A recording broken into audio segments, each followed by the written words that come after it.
का न्यू अभ्यास पुस्तिका हमें प्रदान की गई है। आप देख सकते हैं इस प्रकार से।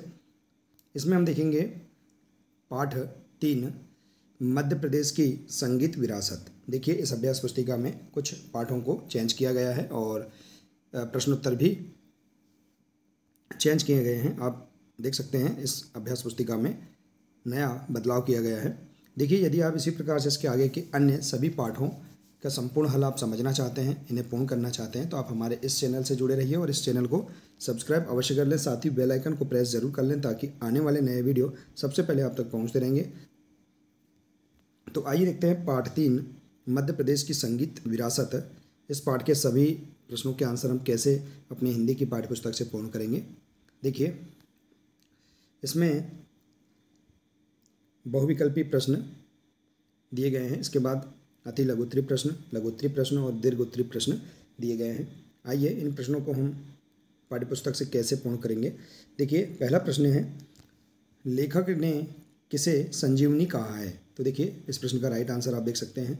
आप हिंदी की पाठ्यपुस्तक से आप पाठ 3 मध्य प्रदेश की संगीत विरासत, इस पाठ में आप इन सभी प्रश्नों के आंसर आप देख सकते हैं इस प्रकार से। तो इसका राइट आंसर है संगीत को संजीवनी कहा गया है। तो सी नंबर का ऑप्शन सही है। प्रतिदिन शब्द में कौन सा समास है। तो प्रतिदिन शब्द में अवयवी भाव समास है। अगला प्रश्न, भारत रत्न लता मंगेशकर को स्वर कोकिला क्यों कहा जाता है। क्योंकि वे सुरीली गायिका थी। बी नंबर का इसका राइट आंसर है। इसके बाद है, संगीत का सामाजिक महत्व कब बढ़ता है। तो देखिए जनसाधारण को प्रभावित करने पर संगीत का सामाजिक महत्व बढ़ता है। तो सी नंबर का इसका राइट आंसर है। इसके बाद देखिए अगला प्रश्न है अति लघुत्तरी प्रश्न, प्रश्न 5वां, मेहर को संगीत का तीर्थ क्यों कहा जाता है। तो देखिए क्योंकि इसका राइट आंसर आप देख सकते हैं पृष्ठ क्रमांक 15 के पंक्ति 7 से 13 के बीच में। तो इसका राइट आंसर इस प्रकार से है, क्योंकि यह प्रख्यात शहनाई वादक उस्ताद अलाउद्दीन खान का जन्म स्थल है। इसके बाद है, लता जी की सफलता का मूल मंत्र क्या था। तो इसका राइट आंसर आप देख सकते हैं, निर्देश दिए गए हैं पृष्ठ क्रमांक 16। तो इसका राइट आंसर है, लता जी की सफलता का मूल मंत्र गायन के प्रति इच्छा शक्ति है। इसके बाद अगला प्रश्न है, जिस समाज में कला का स्थान नहीं है वह कैसा हो जाता है। तो इसका राइट आंसर देखिए, वह समाज प्राणहीन हो जाता है। अगला प्रश्न, मध्य प्रदेश की संगीत अकादमिक उस्ताद अलाउद्दीन खां के नाम से क्यों है।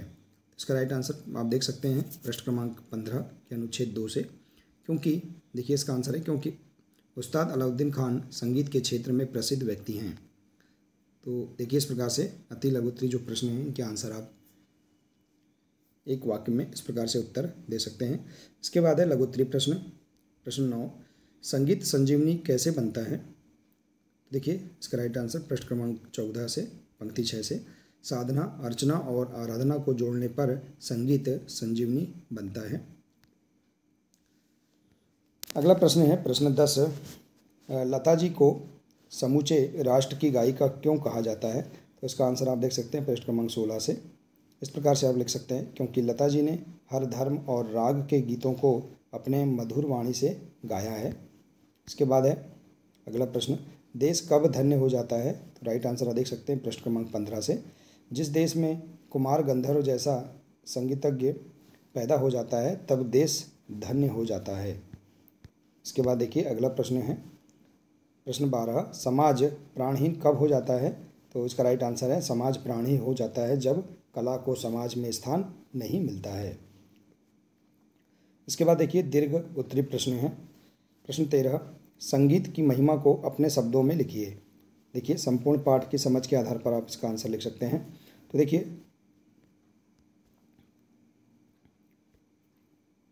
संगीत की महिमा अनंत है। शास्त्रीय संगीत से साधना को महत्व दिया जाता है। संगीत में विद्यमान मधुरता से हमें आत्म शांति मिलती है और जीवन में जीने की उमंग व उत्साह भी उत्पन्न होता है। संगीत को सुनकर हमारे पैर अपने आप ही थिरक उठते हैं। तो इस प्रकार से आप इस प्रश्न का आंसर लिख सकते हैं। इसके बाद देखिए अगला है 14 नंबर का प्रश्न, मध्य प्रदेश से जुड़े किसी एक संगीतकार के बारे में कम से कम 10 पंक्तियाँ लिखिए। तो देखिए आप शिक्षक के सहयोग से स्वतंत्र अभिव्यक्ति के आधार पर लिख सकते हैं, जैसे कि तानसेन संगीतकार हैं, इनके बारे में आप 10 पंक्ति लिख सकते हैं इस प्रकार से कम से कम। तो देखिए, तानसेन हिंदुस्तानी शास्त्रीय संगीत के एक महान ज्ञाता थे।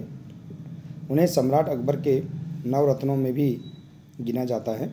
संगीत सम्राट की नगरी ग्वालियर के लिए कहावत प्रसिद्ध है कि यहाँ बच्चे रोते हैं तो स्वर में और पत्थर लुढ़कते भी हैं तो ताल में।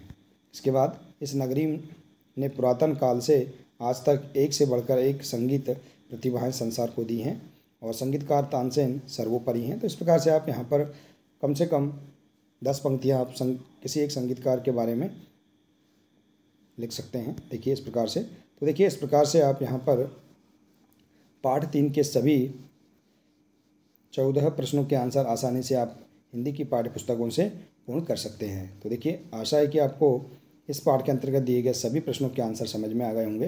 देखिए यदि जानकारी